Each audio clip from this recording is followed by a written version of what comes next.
slow up, no I don't take shit. I got no love for the fakeness. If you wanna play tough and wanna hate this, I'll always show up. I don't ever slow up, no I don't take shit. I got no love for the fakeness. If you wanna play tough and wanna hate this, I'll always show up and make a statement. I don't ever slow up, no I don't take shit. I got no love for the fakeness. If you wanna play tough and wanna hate this, I'll always show up and make a statement. Everything I do so instinctive and so passionate. Every word I move so descriptive like an adjective. I got a vendetta against people who patented being negative when you should be getting after. Alright, you guys. Alright, in the notes I'm trying to freaking start this out like the freaking camera every freaking angle. Alright, you guys, we're at that final freaking bullet point finally. I was like, I don't know if I'm gonna do this one like during the weekend or if I'm gonna try to do it like in the midst of me freaking getting home and winding down. After my Monday though, you guys, I was definitely not gonna be able to do it. I literally got home. I think I freaking switched out of my work clothes and did some freaking PJs, poured a freaking mimosa, and then we were out of cranberry juice, so I had to go freaking grab the freaking like the margarita mix stuff and mix it in there because my cousin was over and he drank like all the juice. So I was like, hopefully the lemon lime freaking stuff helps. It was actually like a good mix. I really just didn't want to have like just champagne by itself. It was gonna kill my vibe for after work because I was like, let me get home, have my mimosa, wind down, probably eat some food, and then take a nap. When I say probably, it's because literally 9 times out of 10 when I finish up with work, I literally just go home and like have a freaking like a mimosa or a glass of wine, and then I'll freaking like KO after. Like I'll have like plans to do dinner and stuff like that. Like I think I have salmon sitting in the fridge that's been in the fridge all weekend waiting to be cooked. I ended up I took out salmon, ground turkey, I like cooked that, left the salmon in there, then I took out a freaking whole chicken. I have a chicken in the fridge waiting to be freaking cooked. I didn't want to do that like tomorrow-ish for dinner.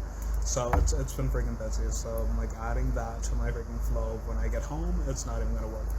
But in this one, for the third bullet point, you guys, as I mentioned in the first one, we're gonna touch base on freaking inflation and stuff like that. Now, I might do like another one over the weekend, that way I have more time to do some research, create like an entire freaking notes section that literally presents you guys the information. So I literally just started hearing about it recently. I was like hearing about it during the beginning of it, and I was like, it's gonna be a bunch of freaking like BS or like inflation. We're gonna bring the economy back to its greatness, alright? Everybody's gonna be doing freaking exceptional. We're gonna be wealthy. And I was like, alright, you guys always say this bullshit, and then you guys literally just, you've got to amaze me. So, with there actually being progress, I'm seeing like about a bunch of freaking updates. A bunch of people are like talking about how it's actually, you know, creating the spaces where people are able to go and do these programs where they can freaking gain funds back later as the money that's coming in, it's freaking being set towards freaking the things that were promised. So they're like, you know, go check out these programs where they're offering freaking funding back for, you know, payments that you made on your cars in which you're due like reimbursements and stuff like that, and freaking just payments for other things such as I think like medical benefits, work benefits, and everything like that, housing, freaking assistance, housing, you know, back payments for stuff like that, and like purchases that you've made for other things. And I was like, oh, okay, that's freaking interesting. That's like progress in itself. But my major worry, as you guys freaking know, is like pertaining towards the shenanigans that you guys tend to get freaking up to. And by you guys, I don't mean you guys like my followers. Some of you though, some of you are shady as heck, alright? Some of you are shady, you're ridiculous, and you're rude. Like, you know you are. If you're like a freaking, what do they call it? If you're a troll, you know I'm talking about you. You need to literally like get your entire life together, figure out what is wrong with you, and fix it, because it's horrible. Don't freaking troll people. Don't be a bully online. Don't freaking harass people. Don't be a psycho. Don't freaking ruin the internet for everybody else. But aside from that, I'm gonna touch base upon a bunch of things that sadly most of those people will actually fall within the category of. The rest of you guys are going to be like, you know, I've heard of it, or I've like been through that. And then as you guys know from me, I've been through a bunch of freaking like scams and a bunch of BS lately, especially as the country's gone through that freaking pandemic recession, and now we're in the freaking midst of the recovery phase of it, but still in the midst of the freaking recession.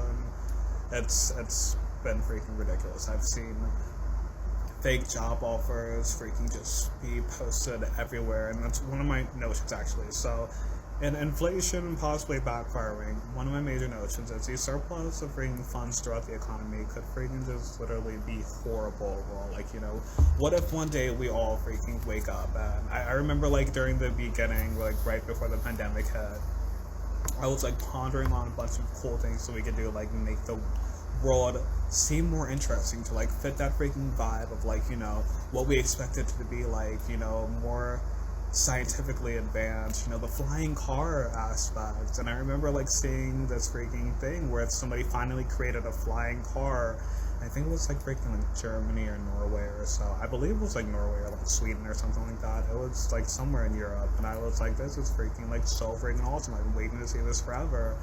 But I was like, that's the progress that I've been waiting to see. Like, something that's, like, something that not only is, like, great for stability within the economy, but something that's great for the souls of people. Something that freaking brings that excitement level where you see it and you're like, something calming. It's something that's freaking just interesting in itself that makes you go like, wow, there's excitement left in life that isn't something that I have to personally create. And it's really cool.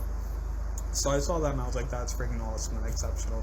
But my major thing was, I was like, what if, there's surplus amount of funds throughout the economy? And as I said, so what if we each just happen to wake up one day, and one of the plans that I was working on was a plan for creating like a freaking an allowance system that would have to be either controlled by a freaking like centralized government figurehead or by a government leader per like given region to set the income amounts to cover the costs. Now, the allowance system would not cover the cost of living. That would be something that would be an expense that would be covered for each person per location in which you live within. And then in order to be granted your allowance, you must work. So the work system would boost your pay up like exponentially. But the fun part about the allowance system is, as I stated, your like housing is already covered. Your food would already be covered also. It'll just be something where you go to actually go grab your food. So rather than people like going and freaking out and like overdoing it and abusing, resources that are available to them for free, it'll be something that people would be mindful of and that they would literally just be cautious of while doing so, and they would just do it in moderation. The point of work would now be that offered benefit for those, and for me, people like me, like I looked forward to working when I was a kid. It just seemed super freaking awesome. As you guys know, I freaking work as a freaking teacher. I'm like popping in and subbing this week. Next week I have freaking like doctor visits and stuff. But these were things that I like looked forward to. I was like, I want to be a doctor one day. I want to be a freaking cop. As you guys saw my journey when I went back to California, I had my freaking CPD exam around the time that I was heading back to California, so I canceled it and I was like, I'll just do the RPD freaking set instead. And then the day of, I think I went in for my first part, and then I ended up canceling midway through. I was like, I don't want to do it. I don't want to drag out the process. I don't want to lead you guys on and make it seem as though, I'm ready to do it. I was like, I was in the right headspace beforehand. But overall, in a lot of portions of my life, I literally don't tend to like focus on really anything that would make me overly emotional. And during the time frame of me going back to California, I literally had like a freaking spat with my family at home. I was overly stressed. Like, the thing that prompted the move back to California was the fact that I was stressed out in my home environment and that I didn't want it to become something that, created a toxic environment for me and my family members, so that way later in the future we would be able to recover from it without it being something that caused an over-straining, aspect overall. And then when I went back freaking home, I had these freaking, I was supposed to be sharing a room with a roommate, and I was really excited. I was like, I'm gonna finish up college, I'll try the roommate experience in the freaking college area of my home freaking city. And, just be back home. It's been freaking years, and I miss it so much. I had freaking roommates, and we, did not see eye to eye upon initially meeting, because I went in to go meet my roommate, and then he had another person in the room, in the other bed, and I was like, what the freaking heck is going on? They were like, no, we forgot to tell you, we put you in your own room. So while I was getting set up in my own room and setting my bags down, they freaking popped out, and then there was this whole entire moment where they were They were like literally my skin tone, and they were like Middle Eastern, and then I'm like black, no, European, African, and I think it's like a tad bit Spanish also from my dad's side. And I was like, I'm like brown. They went over to my property management team and like were like, I thought somebody was gonna freaking like rob us and stuff like that, and I was just so freaking shocked. Continue to do that, I'm gonna have to do like a part 2, and my class is coming in. So part 2 is just about. Okay, guys, so my class just went off to freaking lunch. So I'm enjoying my freaking lunch period now. I've gotta go heat up my chicken noodle soup in a bit. I freaking had like a quesadilla for breakfast. I made 2 early. I was gonna eat them like both when I woke up in the middle of the night. I spent like 2 hours cleaning the freaking kitchen. We had like a ton of freaking dishes that like popped up out of nowhere.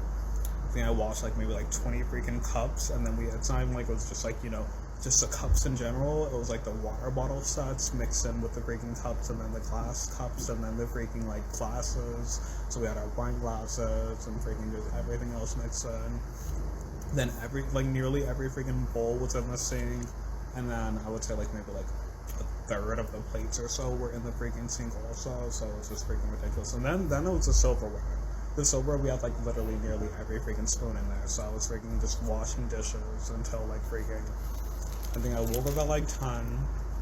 Finally got out of bed because I was like, you know what, I was like, I'm gonna stay in bed, I'm gonna go back to sleep, and then I couldn't fall asleep. So then I woke up, and then I was like, maybe I'll watch some freaking YouTube and stuff like that. And then in the midst of me freaking scrolling through Instagram, and then getting to YouTube after, and like the midst of it, I ended up freaking streaming some freaking Naomi John, the freaking broccoli queen, and was like chilling, and I was like, I'm going to go get some food. Especially after, when you go through Instagram, and it's like, it's only if you're like a foodie and like your feed is always like food stuff because you like literally love, like you just saw some food one day that looked freaking amazing, and then you liked that, and then it just became your feed. Then it just becomes like either a bunch of freaking yummy freaking food pics that like are always enticing, or it's like you get like the freaking recipe sets. Mine is like a mix. It's typically like the recipe sets actually, because I always like love like good freaking food recipe videos and stuff like that. I always saw like plans to freaking do like fun new recipes and stuff. So like the only ones that I actually like ever set plans to really do include the like grilling sets for freaking summer, when I'm actually like the most motivated and energized to try new things, especially with it being like the grill area. I feel like I haven't really wanted to try any new like food in-house freaking recipes since we freaking moved into the new house, and we've had like the stuff going on with our oven, so I haven't been able to really bake anything as much. So the air fryer has become our freaking best friend. But alright, I don't want to like continue to bring you guys through every update in my life. I guess I'll finish the last story from the first part, where I was telling you guys about like me and my roommates. So that there was that entire freaking thing that went down, and I was like, you guys know me. My first freaking reaction was, did you just pull the freaking race card on me? Like, you don't even freaking know me, after they had freaking gone there and stated, they're like, we thought we were being robbed. And I was like, I know I haven't been gone from home for that freaking long to literally come back to some BS like this. Like, I was so freaking frustrated. But as I told you guys, I always like keep everything like internalized. I don't want to get like over flustered, especially after like doing that entire freaking trip and then leaving from the other thing that was like literally already like enough to like literally just stress me the heck out. And I'm like, it's one of those things where it's like it's not even like you can be like sad about most of it. Once you get past the sad parts and moments, it's like you typically just like you're either like resentful or you're just angry. And then I was like, I don't want to be resentful, I don't want to freaking harbor these feelings later. And I was like, I don't want to be angry because I don't want to just be like start lashing out everywhere on everyone. But these situations were like literally frustrating in themselves. But I was like, alright, well, these things like pass, and if you don't dwell on them, you move past them, and you look back on them as freaking moments to literally be able to talk about without like being overly annoyed or just really being overcome with emotion in general, which is freaking great in itself. But for the plot points for the inflation freaking snacks, my major freaking worry inside of so as I was stating in that hypothetical situation, so we wake up one day and the plan to make America great again is officially completed, either by the Trump administration or by a future freaking president, and they're able to freaking stabilize the economy to the point where everybody's financially stable, and poverty is nearly freaking non-existent. Let's just say nearly, because we're going to set it to the before point. That way people are able to still notice the difference of society, and then so you can put yourself in this situation and then reflect upon it from a realistic point of view rather than seeing it as a fairy tale aspect. So there's financial stability. Poverty is freaking handled. The points of recessions and depressions are nearly non-existent at this point. And everybody's like, this calm state. One of my major worries is that this will lead to that kind of aspect of... Now, so, as I stated, this is before all poverty has been eliminated. If there's still poverty that's taking place, we still have the chance at aspects such as freaking violence. I always call people, whenever there's shenanigans taking place, I call people vagrants. I'm like, you guys aren't freaking, you're not hoodlums, okay, you're not gangsters. Can't do the baby kids thing anymore, because that's literally just for the children. They are like baby freaking children, but they're typically not that bad. These children, it's guide from a young age, and then teach them the difference between right and wrong, and then it becomes instilled in them throughout their future lives. It's lessons that they were taught to understand, that they wouldn't have known, and then would have gone through life while understanding and harboring upon the aspects that they thought were right, as opposed to those that would be just. So we would have vagrants running around still committing freaking crimes, and then what does that lead to, you guys? That's keeping drug trafficking around. Those are the people that are still going to be freaking trying to scramble around versus bringing money, going for those who are still wealthy, as in our current society. So this is why I said, for this hypothetical situation, you'll be able to relate and understand it by being able to connect it to current points. So let's see, 90% of the country is freaking financially stable. 10% is still at that poverty point, or should we? Yeah, I will say at a poverty point. That way, it's like, with it being 10% and our population being 300 and nearly 400 million, 10% of the population would be a number that we can say could be spread out in such a way that most people wouldn't be able to really be that thrown off by the percentage difference enough to really be able to fit this hypothetical of the crime outspreads, but that are isolated because there's such a small number of these things taking place. Then we have the prison system that still has to be implemented. We have freaking people that push it too far. We'd have to freaking instate the mental asylums also for people who have those psychotic shifts. We'd have to reinstate those also for people that literally end up having those psychotic shifts and breaks, breaking constant drug use, not being able to fit back into society after going through the freaking economic shifts that have taken place pertaining towards them, while the rest of society is in this stable point. Let's see. So yeah, we've got vagrants. There are drug epidemics taking place. There are freaking people that are robbing people, looting. We've got people launching job phishing schemes to grab others' information, addresses, credit card, debit card information, and so on and so forth, as we currently have in society. And then we've got people posting job scams. So those that are, economically stable already, they could be posting these job scams for a variety of reasons. I stated in some of my freaking the job scam videos that you guys can go check out. I posted it maybe last month ago, or the month before that. You can go check that one out, and I list a bunch of different things that you have to watch out for and be leery of when dealing with job scams and the job postings. So it's like, you've got the postings that are posted out of boredom, the postings that are posted to lure people into phishing scams, the postings that people are doing. And this is one of those things where it's like, if you've ever seen it in the old movies or TV shows, you guys know, if you know, like the freaking story breakdowns of, the freaking rich wanting to freaking lure people in because they're bored and they just want to mess with people kind of things. Like, if you have one of those in a freaking super financially freaking stable world, you've got them getting mixed into the freaking crime mix of everything, and then them, freaking enticing people that are already within states of poverty to freaking cause more freaking drama, and then after that, it's like a freaking roll of freaking last shot and just craziness. Because if you guys love this freaking topic, let me know. I'll freaking comment. I'll like do a tad more freaking covering this topic. I'm probably gonna post at least a few more videos over the weekend with some more info pertaining towards inflation. But until then, I'll talk to you guys later. I love you. Have an awesome week and stay freaking awesome and gorgeous.